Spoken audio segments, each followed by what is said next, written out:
Štai dėstytojas Mikis yra mūsų Dievas, jis gali bet ką ir bet ką padaryti vienu pirštu spaustelėjimu į pultelį ir štai kas atsitinka.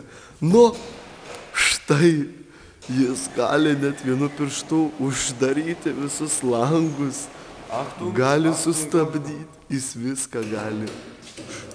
Va, projektorių nuleidžia, jis viską gali. Štai kokia technika, va.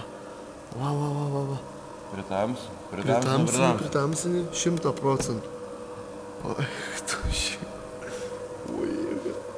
štai ką mūsų Dievas dėstytojas gali iš auditorijos.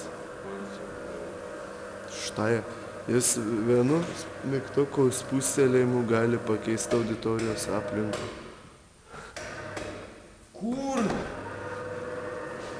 Tai palikt. Jie uždarys visus langus. Štai ką jis sugeba. Vienu piršto spustelėjimu jis gali padaryti bet ką. Jis su tuo pulteliu gali net bobą išrūšti. Jau davė šalį. O, atsargiau ne tas. Eina, mažinam šviesų. Jau užmažink šviesą. O.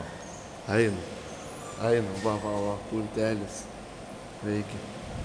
Tai mes jau bėgam, nes čia kvepia policija.